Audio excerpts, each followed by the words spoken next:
everyone, and welcome to our first webinar of this school year for the MDI implementation this year.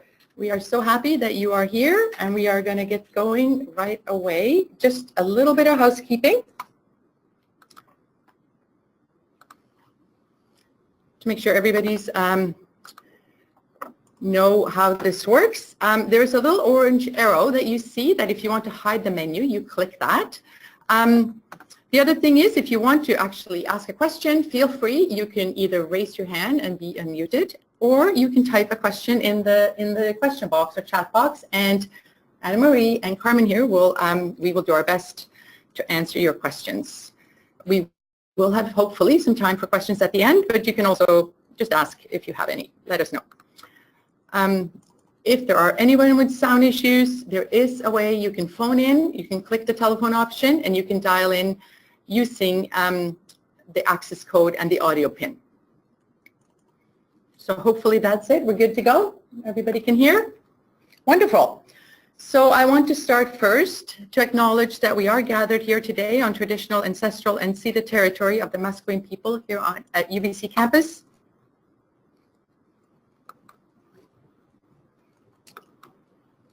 Oh, we're not moving ahead in the slides. Just a second.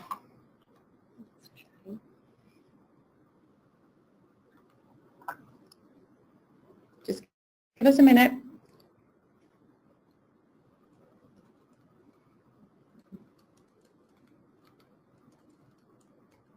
Is that it? Yeah, okay, I'm going to go back. Here we go. Let's do that again. We do want to acknowledge that we are gathered here today on the traditional, ancestral, and ceded territory of the Musqueam people, and I wanted you to see this beautiful image. Okay, and it's, as you know, you might all know already, it's myself, Merit Gilbert. I am the implementation lead, and with me is my partner in crime and my teammate here, Anna Marie Bueno. We are your main team in terms of supporting you throughout MDI implementation. We also have a picture of Madison up here. As many of you might know, Maddie is away on mat leave, but she will actually be back sometime in January, at the end of January, so just in time for this year's implementation of the MDI. So this is a quick overview of what we are hoping to get through today. We are going to shake it up a little bit. We do have Dr. Kim Schonert-Reichel with us here today, and she is very excited to share some of her experience and her strategies for MDI success in schools. So that's really what we are going to start with. And then at the end, I will get back and I will talk to you a little bit more about our timeline for this year, some of the new things on the MDI this year, as well as hopefully cover some steps to MDI administration. Just before we move on, we did have a question from the audience about whether this is being recorded. So just to confirm, yes, this webinar is being recorded, and we will be circulating out a link following this webinar to all participating district contacts in the following days. So fear not, you don't have to memorize everything. We will send you this information and the link to the webinar. Thank you, Anne Marie. Well, it is my pleasure then to introduce to you Dr. Kim Schonert-Reichel, who is the Director of Health, as many of you will know. She is also an applied developmental psychologist and a professor in education here at UBC, and she began her career as a teacher in middle school and high school. Kim is also internationally recognized as an expert in the field of social and emotional learning research with children and adolescents. So, thank you, Merit. It's such a pleasure to be here today and to be able to join all of you. First, thank you to the team for helping organize this webinar.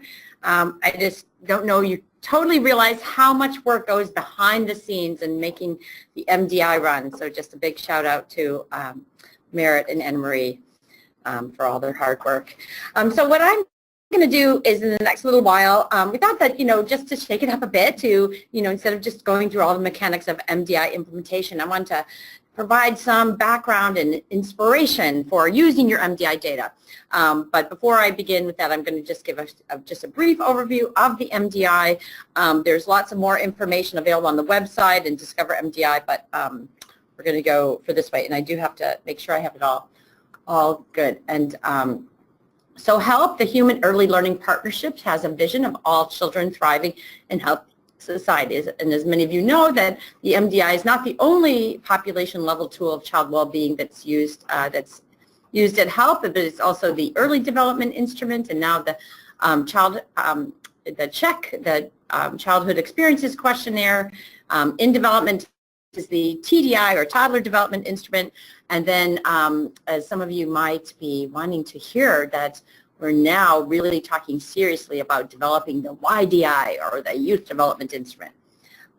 Very excited about that, which would be for age grade 10. Okay, so the MDI, the Middle Years Development Index. Why is it important?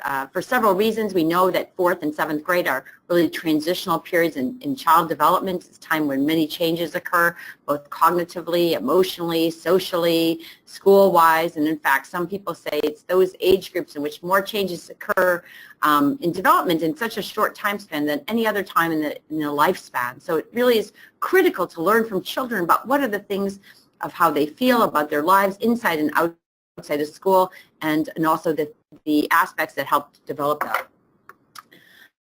The MDI has 5 dimensions that include assessment of the social and emotional development of children, and I'll be talking a little bit more about that, or SEL, physical health and well-being, connectedness to adults at home, at school, and the community, as well as peer relationships, school experiences, including school climate information, as well as victimization, and then use of after-school time, what children both do during the after-school time, both in terms of structured activities and unstructured activities, as well as their wishes for after-school time and the barriers for what they wish to be, why they're not doing what they wish to be doing. So all of these actually have been assembled. The MDI, I'm not going to go into a huge background, but just to let you know that in developing the MDI about 10 years ago, we really scanned the most recent cutting-edge science to find out what are those differences that make a difference, really identifying things that help promote resiliency, and that's why we have all of these dimensions on the MDI. The MDI is also a self-report survey, so children complete it, as opposed to the EDI, which teachers complete. And this is really a survey that children 4th and 7th grade complete online during class, during the school day and in class.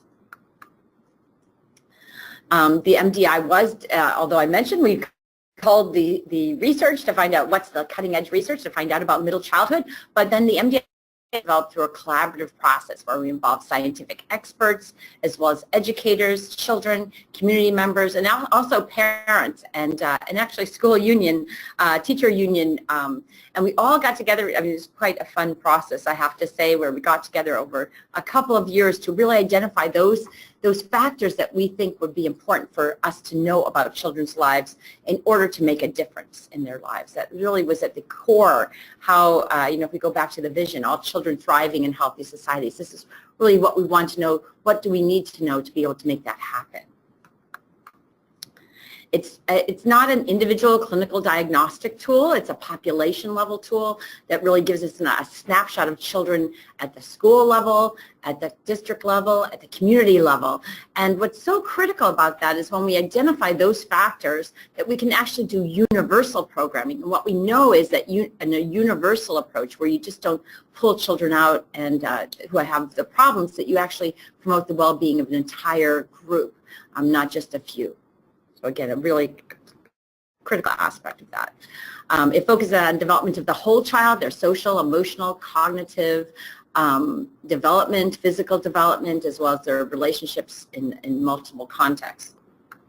It's identified in this slide where what's so interesting about the MDI is really it's one of the few tools of which I'm aware that looks at children so comprehensively, both inside and outside of school in contexts such as schools and families, neighborhoods, and after school time. So it really gives you a complete picture, a snapshot of children's lives.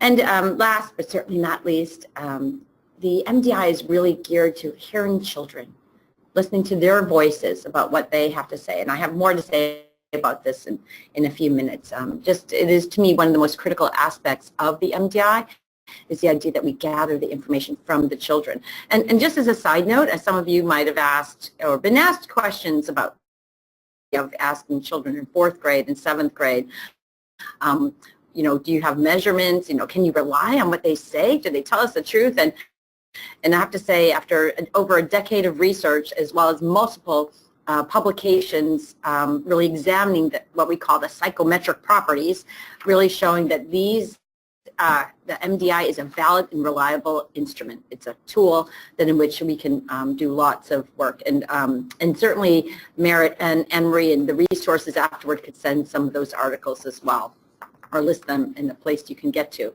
The MDI has grown, as you see, from 2009 to 2010 with just one school district. Actually, it was Vancouver, and it has grown to now we have data on over 86,000 children in British Columbia, and this year 31,000. So we're No, 31 districts. 31 districts. How many kids? Good question. We'll have to figure out. Over 20,000. So we're going to break that 100,000 mark here. But also to let you know that the MDI is growing across Canada. In fact, many provinces now are implementing the MDI from Ontario to Nova Scotia to Manitoba, as well as Alberta and the Northwest Territories. And this year we actually have the Yukon is on board, as well as the Francophone School District, and many more districts in Ontario. I have to say it's been growing exponentially there because they really see the MDI as a way to give them information on school climate. So I'm going to, in the next just little bit, I'm going to take about 15 minutes here to, before you get into the sort of details of implementation, I really wanted to give you a sense of, you know, before you do your MDI, just start thinking already of how you're going to use your MDI data. I think it's so essential to both for yourselves who are going to be working in the trenches doing this, and when people ask you what's the purpose, why are we doing this, you know, what's this data going to be used for? And I do want to emphasize that one thing that I've experienced over the years is that often the teachers don't understand that they get this data back. It's very fascinating to me that there's school level data where they can learn about their children, about their voices. So here's 5 ways in which I thought just to sort of think forward, ways you can use your middle years development instrument data to move to success in schools, really moving from the data to the action. And again, I think right now is the time to even start thinking about how are you going to use these data. So here's my top 5. I actually probably have a top 20 list, but I knew I wouldn't have that much time. I think Merritt and Anne-Marie wouldn't want me to do that. So so I'm going to just use my top 5 list for now. Okay, so here's number 1, and then I go into a little bit of detail. MDI data can provide a way to understand students' perspectives about their lives inside and outside of school. Number 2, MDI data can be used to catalyze discussions about students' connectedness to adults in schools. 3, MDI data can be connected to the BC redesigned curriculums, personal and social competencies. Some of you might not have realized that it actually was developed with that in mind. 4, MDI data can be used to understand your efforts to promote student social and emotional learning. Another thing that we have intentionally developed the MDI to assess all dimensions of SEL. And then 5, MDI data can be used to connect to community organizations in your district and catalyze action. And I just want to double click on this last one and just tell you that really, you know, when the MDI was developed by working with community and schools, educators together, it was the idea of actually perhaps instigating connections that weren't there before, building that bridge that we know is so important, and what a wonderful way to connect around child well-being. Okay, so let me go back there. I just want to point you to make sure, if you don't know already, there's an amazing treasure trove of using data to action called the Discover MDI, or www.discovermdi.ca. It helps you move from data to action with lots and lots of information, webinars, handouts as well. Oh, I'm going backwards. Sorry about that. There's just, for example, there's a whole Making Change, Developing Ideas workshop. There's so much information here that you just have to like download and read that you go through that. I'm not going to go through it, but just please spend some time on this. Even prior to doing your MDI, you'll find so much information along with really short videos. One thing it might be when you're going to your team to do the MDI, there's some really short videos that are wonderful that could be just a few minutes to show what the MDI is about in terms of assets. Strategy 1, use the MDI as a way to understand students' perspectives. Remember, the MDI are teachers. When we first developed the MDI, and actually through my decades of research with kids, I go to them and I tell them I want to learn about them. And I first asked, like, should I ask your teachers? And they're like, no. And I asked, oh, should I ask your parents? Like, no, maybe, but not as much.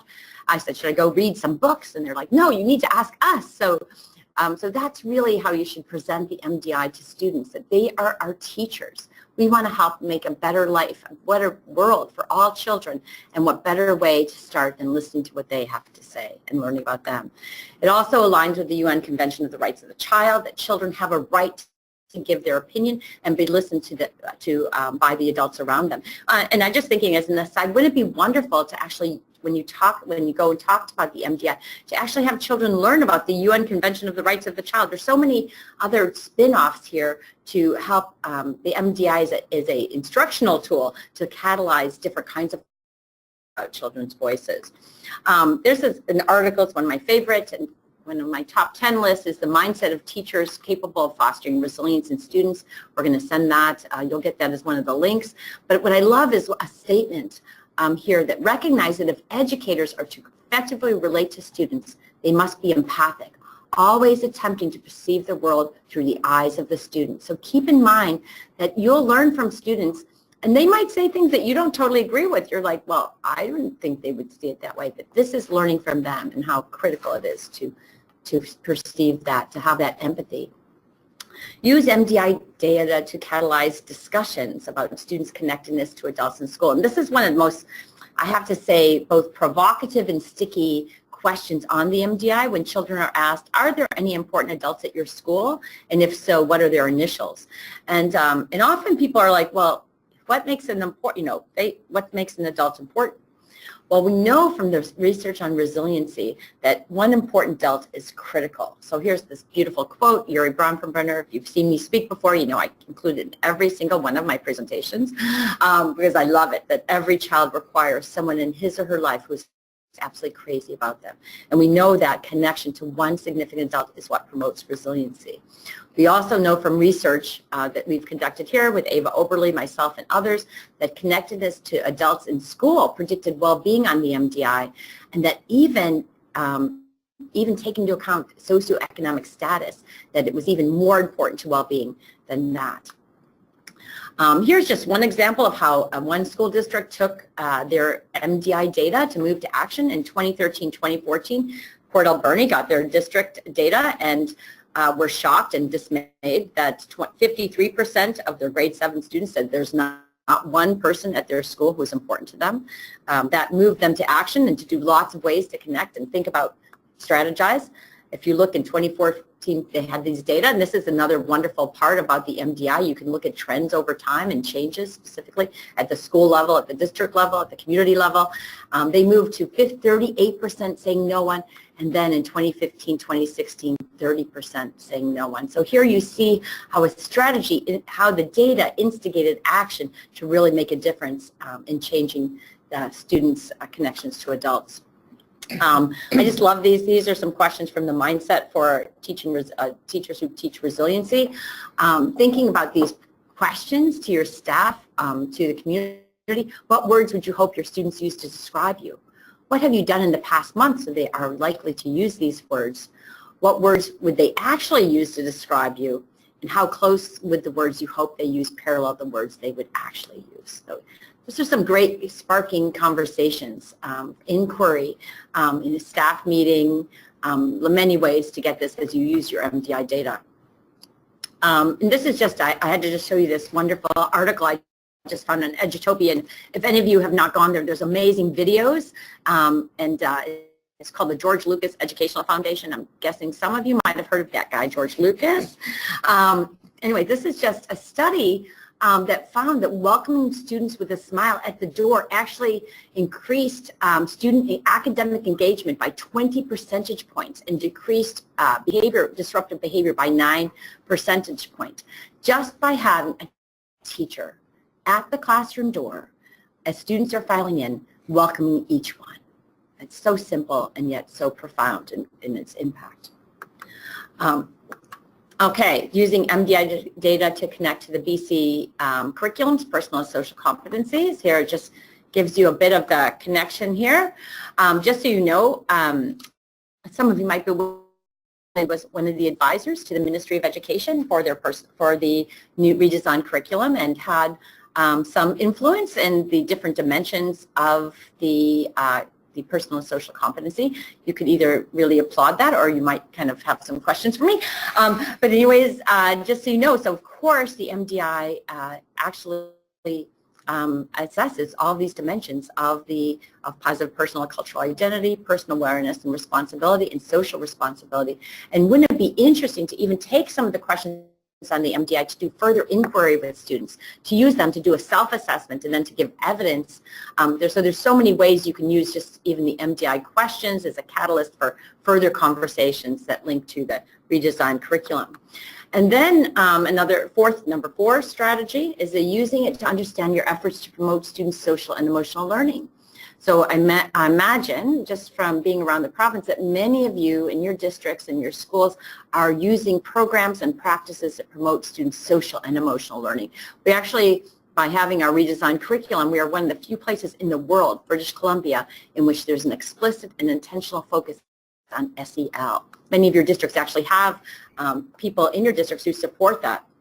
And just so you know that what we have on the MDI are many dimensions of social and emotional learning, from things like happiness, empathy, self-awareness, perseverance, self-regulation, all looking at that. So you can actually get a sense of students' social and emotional competencies from the MDI.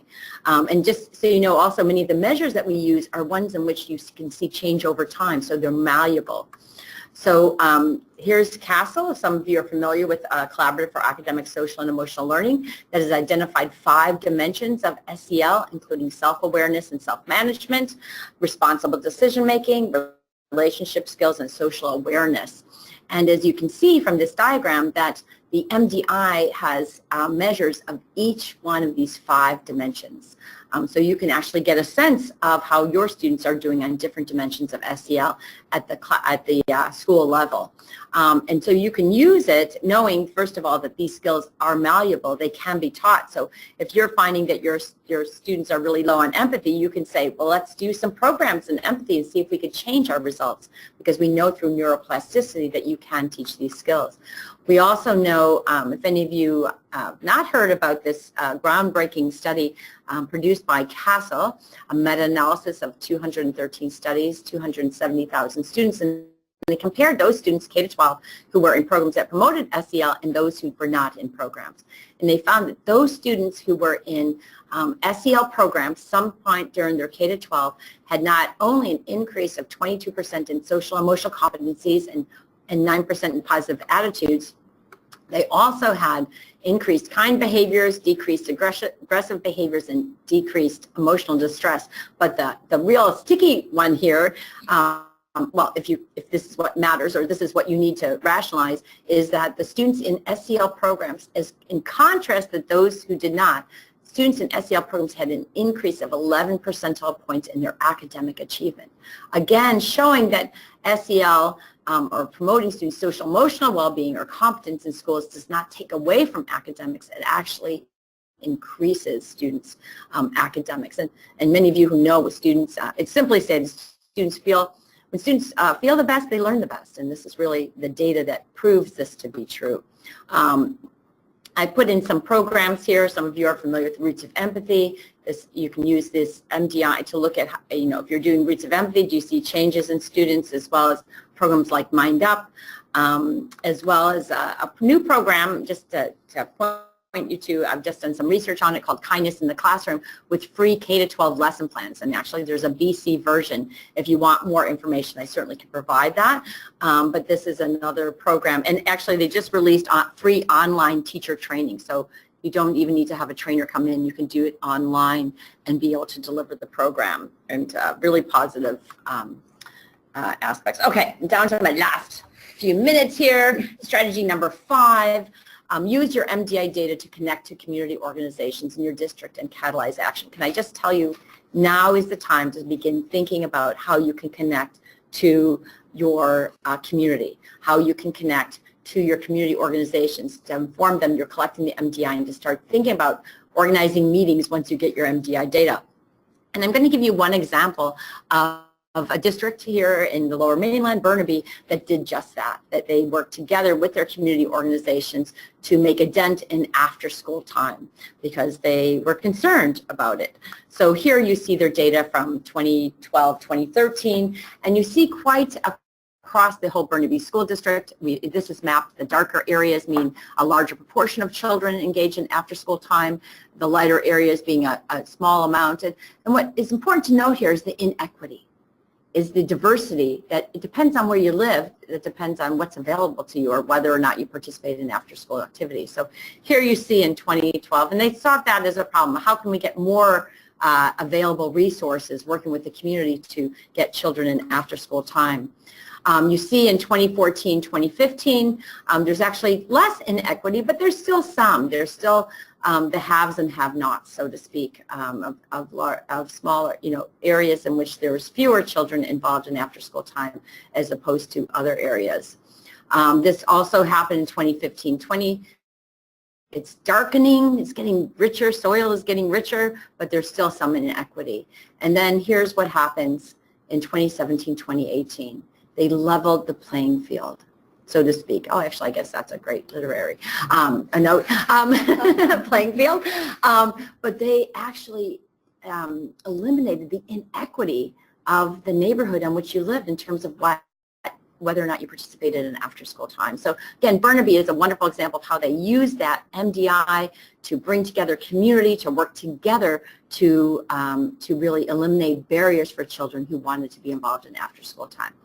And so that's it for me for now. I think I made my allotted time, and I'm going to turn it over to Merritt and Anna Marie. Thank you, Kim. That was great.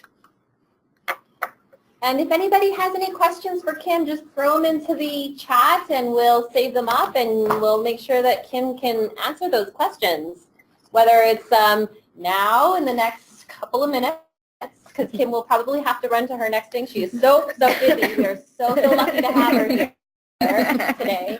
But otherwise, we'll save the questions for later, and we'll get back to you with Kim's answers. So we'll proceed now with the nuts and bolts, and so this will be the really, really juicy stuff that you've been waiting for now that Kim has done her presentation. I was just the opening act. Well, what a great one, and hopefully now you're all very excited about doing the MDI in your district this year. Just to point you to one more resource before we really get going, is we have this wonderful video actually of Kim. It's about 4 minutes long. We will include, we don't have time for it right now, but we will include that as well in our list of resources to you, which is really a great video that you can use when you want to introduce the MDI to your teachers and your principals. So we're going to provide you with that link, if not now, in an email. All right. So let's just have a quick look at the timeline for MDI district administration. We are in November, and we are actually about to get our class list uploaded from next week from MyEdBC.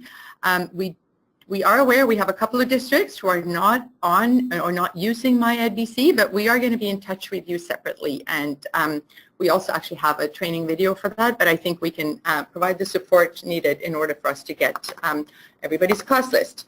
So once we have all the student information, that's really when we can get going. We will also probably be in touch with you if there is missing information. That's when we will be in touch with you, for example, for postal codes or teacher emails. The next thing that will happen is that we will need to get you your parent guardian letters. We are working very hard to get those ready right now, and we should have them ready the week of November 19th. And then we are, of course, hoping that there could be some training. If you want to provide training for your teachers, we would, we would love if you could do that. We are happy to provide you with all the resources you need in order to do so, but we will also have a teacher training webinar, and I think it's scheduled for January 10th, so we're going to send you that information. And then, of course, this year, our implementation window is from January 15th to February 15th, is when we are going to go live with our survey in your school districts. So first of all, I just want to thank you all for taking on the role of being a district lead. We couldn't really do this without you. We are here as a consultant and a guide, and we are here to provide you with as much support and resources as we can to ensure smooth administration of the MDI. So don't hesitate to get in touch with us, but we do recognize that this is a big job that you have taken on. So we have, for those of you who are new to the MDI this year, or it's been a couple of years since you participated, we now have an administration portal for MDI administration, and this is where we are currently updating it, and we're going to put all of this year's resources on here.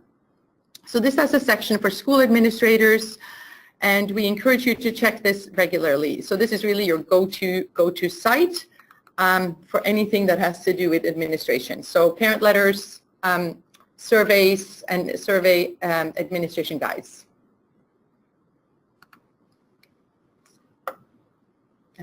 There we go. And of course, this is actually hosted on our Discover MDI site, which is the one that Kim referred to earlier, where it's, like she said, a treasure trove of information.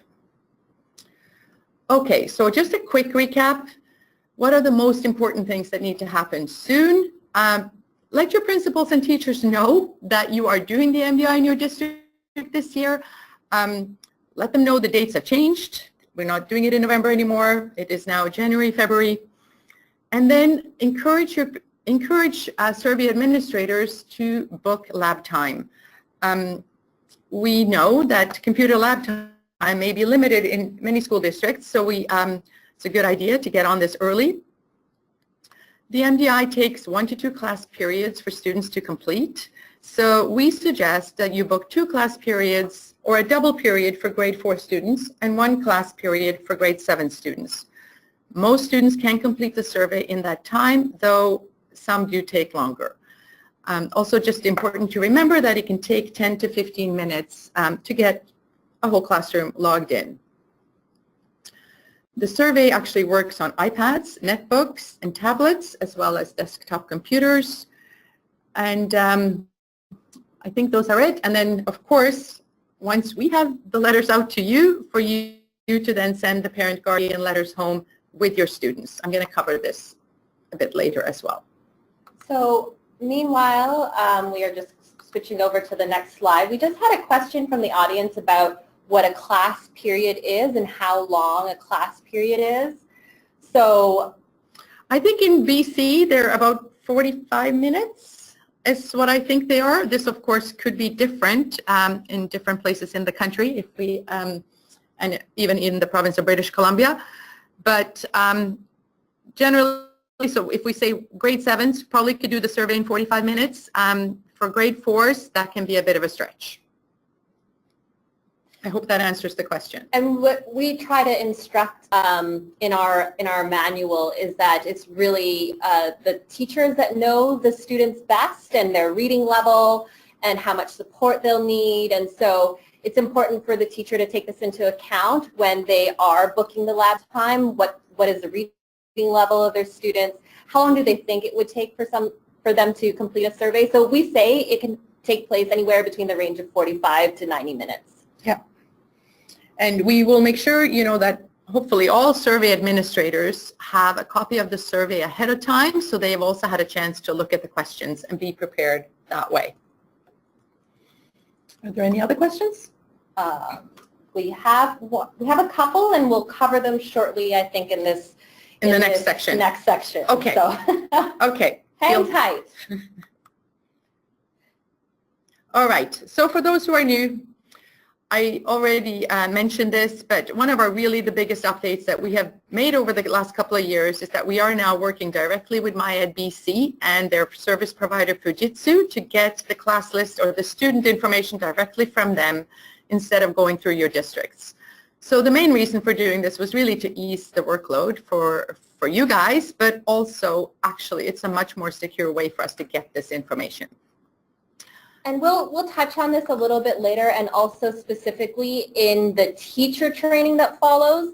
But we had a question here about whether late enrolling students will still be enrolled in the MDI, or how they can still be enrolled. So once everything gets uploaded from My Education BC, we actually ask teachers to review their classes, their class list, to make sure all the students are there, and they can add and delete if students have moved or they're withdrawing. They have the ability to do that on the system, and those details we again have in the manual, but they'll also be part of the training when it comes time for that part. Great. Thanks, Anne-Marie. So another new feature also happened last year is that we have updated our gender question on the MDI from asking a simple "Are you a boy or a girl?" to asking "How do you describe your gender?" And then there's an option to describe oneself in another way, as well as an open text box if students feel comfortable writing something. And if not, they can also just move on to the next page in the survey. As you all know, I hope, is that we have changed the dates from November to January, February implementation. And this was really based on feedback from districts and teachers last year. It was just too tricky to administer the MDI around the same time as the FSAs. So we're hoping this new time works better for everyone. The only thing is, you will get your school reports a little bit later because we just can't produce them that fast. So this year they will be available online again in mid-April. And the one big new thing this year really for us is that we now have a memorandum of understanding that regards the passive consent letter or the passive consent process that we use for the MDI and the student withdrawal process, which I'm going to cover a bit more just to make sure everybody really is on the same page. And I just wanted to point out that I'm so thrilled that there was somebody at the start of this webinar who asked immediately how we deal with parental permission. We love how you're thinking, because we have got this all laid out for you in this next segment in great detail. So here we go. Here we go. All right. So the MDI uses what's called informed passive consent, which really means that parents are asked to withdraw their child if they do not want their child to participate. Now, this year, we did ask districts to sign the memorandum of understanding, partly so that we can ensure that we're all on the same page, but we want to make sure that parent guardians really receive the appropriate communications regarding the MDI, that they understand the passive consent, as well as how to withdraw. So the other thing we really want to make sure is that if there are questions or concerns from parents, that they are addressed appropriately. So a couple of the ways we hope to achieve this is really, first of all, ensure parents have adequate time to absorb the information, meaning they have the letter for at least 4 weeks. Implementation. This is a bit tricky because we have Christmas in between, and 2 weeks of winter break actually are not part of those 4 weeks. So I'm going to cover some of those dates just shortly. We ask school districts to facilitate this communication from the schools to the parents with support of all the resources that we will provide you with. And that this year, the student withdrawal process is such that we always ask students to notify their teachers directly, But this year, if for some reason parents do not feel comfortable doing that, they can also, of course, email us and we can withdraw the student from here. So we're hoping to make this withdrawal process as easy as possible for those who do not want to participate. So let me just show you what the letters, I give you an indication of what the letters will look like. Unfortunately, they're not quite ready, but we said week of November 19th, if not sooner. So there's two letters that we ask you to forward on. One is very simple. It's the letter for the administrators. So whether that goes to your teachers or your principals who are doing the survey. And then there's the parent guardian letter, which is also, forgot to mention, it will be available in 11 other languages in English, and that this can be circulated to parents at least 4 weeks ahead of time. What we ask you to do is to personalize this letter with your school district logo. And we have highlighted these yellow places where you should be able to do that, and you could put your school district letterhead there, as well as the name of your district contact, that would be you, and a date for the withdrawal form. So we work this out to be either January 14th or 4 weeks after the letter is sent home, whichever is later. So it makes it a bit tricky that we are implementing after the winter holiday, but so we do recommend that you get your parent letters out the first week of December, ideally. But there is some flexibility if it gets out later. It just means that your district will start implementation a bit later. I just want to make sure I don't forget anything. We actually also have a really nice sort of catchy parent info sheet, we call it. It is something that you could put on your school district website. You could ask the schools to put it on their websites, or you could post it on a board in the school, and it's really another way to make sure that parents know that this is happening in your schools. I think the one thing I really want to highlight is the withdrawal form again. If parents really do not wish for their child to participate, they can fill out the form at the back of the letter and return it to the teacher. And the teacher can, when they are logged in to our e-system, they can withdraw the student easily and remove them from their classroom, or they can contact us directly and we will make sure that that student is no longer on the class list. Now, we do not actually not need to see this form, but but I just wanted to mention that again. Like, feel free to email us if you have any questions. So I'm going to stop now just to make sure that the whole withdrawal process is pretty straightforward. Are we good? Good. Okay. So we have this wonderful website, which is our survey website, and it's also going to be live soon, and especially after next week, once we have class lists. We will let you know as soon as we are live, and we will actually send you an email with an invite to log in. You could, if you're new to this, you can create your own password, and then you can log into our www.mdi.ubc.ca. And if you have forgotten your password, it's really easy to reset. So on the system, we have a few levels of users. So there's us here at HELP. We sort of have the overall power, and we can access everything so that we can help you should you need it, whether you are a district admin or a teacher trying to log in so that the students can do the survey in the classroom. So you have, I think the most important thing that a district contact that you can do is that you can actually track your MDI progress once we are in implementation, and you can look at where, what schools have completed and where you're missing, and that's and really follow the project as it's moving along. Teachers, of course, they can review and edit class lists, as Anne-Marie said. They can remove students, they can add students.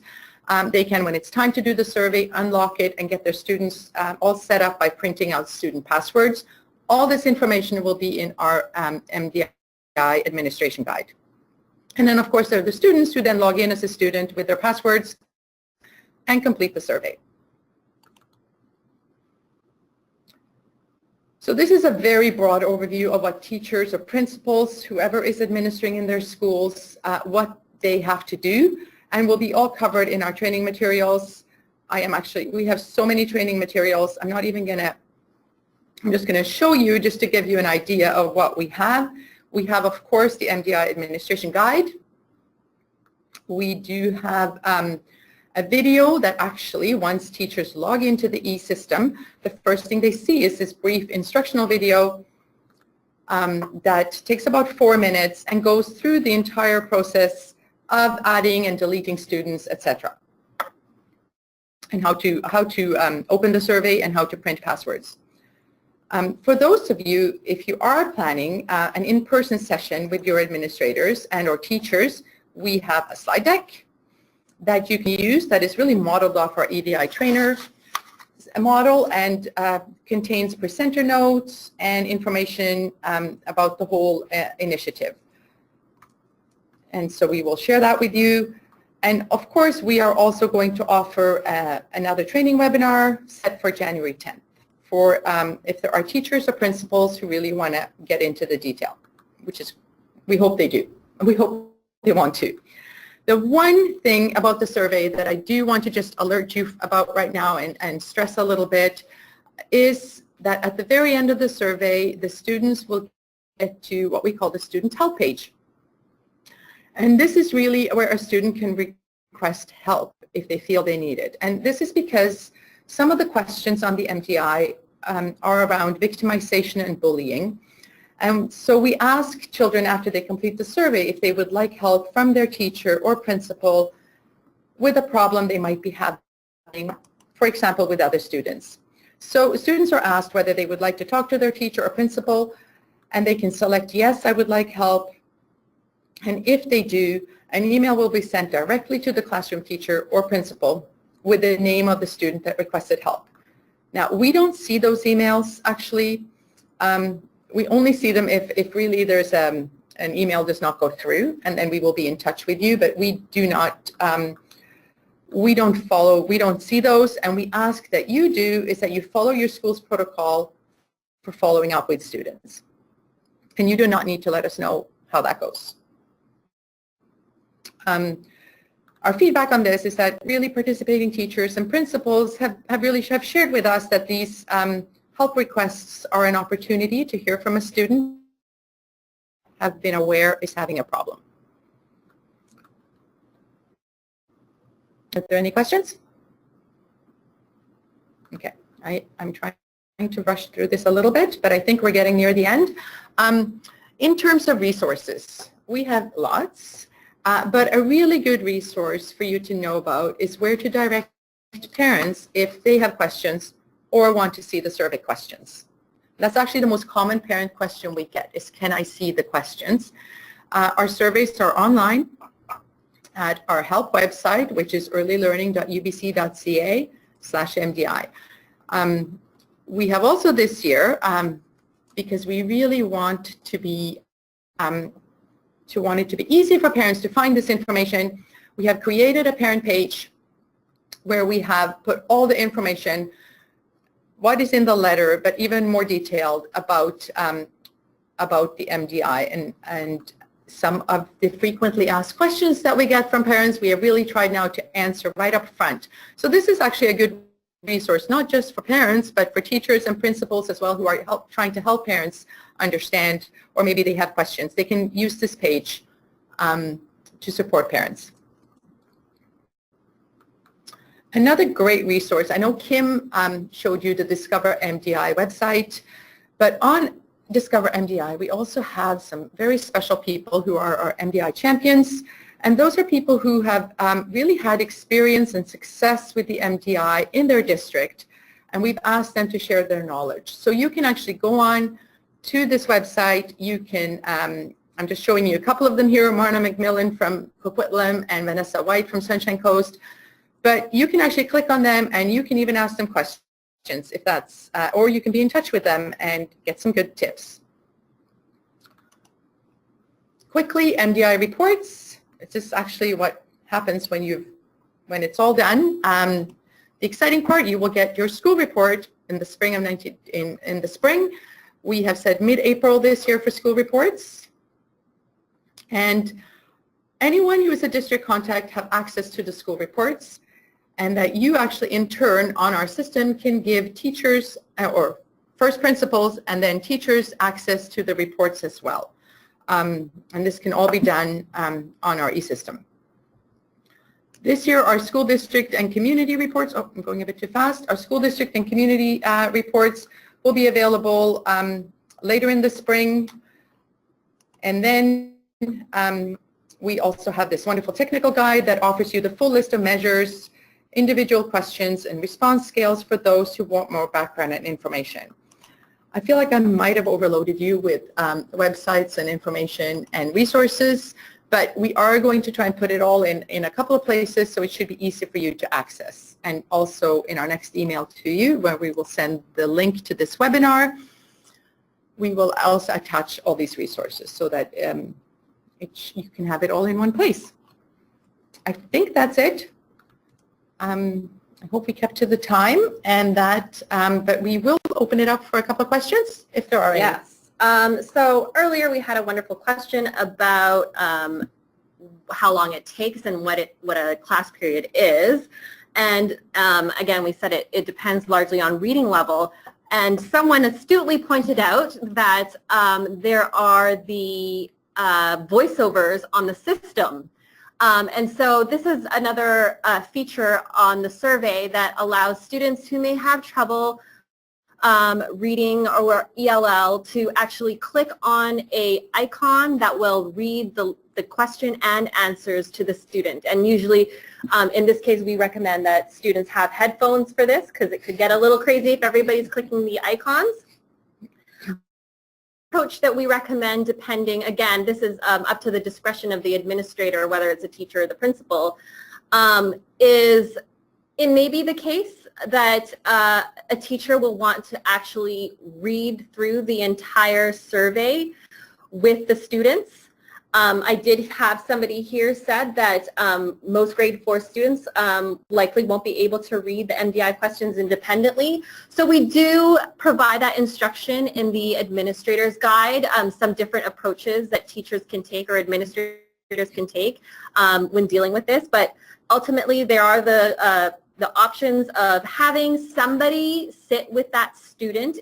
Again, if they have a teacher's aide or someone that they normally work with as well, then and it's one student, then they can certainly sit in. But we also do advise that there be a second adult in the room, particularly for grade 4s, because that way if there are other students that are really needing some support through the survey, then there's a second pair of hands on deck to help with that process.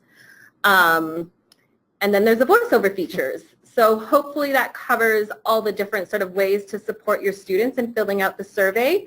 Merritt, I don't know if you have anything to add to that. I'm just going to go back to I think those are great points that Anne-Marie just mentioned. I think we have to leave it up to teachers and principals, you know, the people who really know their students, to know what kind of supports they need in the classroom. But if you are able to have a second person, that is fantastic. And sorry, I may have missed this if Merritt had said it, but with the Help for Student page, we also actually recommend that the principals inform their counselor that the MDI will be taking place. That way, if there is anything that comes up for a student, then there is the resource on hand to support that student if they are needing that support. Great. So we have a few minutes left, which is fantastic. We had covered a lot of information. Fear not. This will be posted and we will provide a link to you so that you can rewatch this if you want. But we will also provide, again, the portal where you can access resources and go through a checklist. And of course, we will be emailing you. We will send you lovely emails to make sure that you are up to speed on what is going on with MDI and where you need to be in the process. And just point out, as you can see, our emails are now right in front of you, but probably the best one to always get us at is the mdi@help.ubc.ca. That email goes to both Anne-Marie and I, and we watch it very closely the closer we get to implementation. Great. All right. I am not seeing any further questions, but we'll hang around for just a couple more minutes in case there is anything else.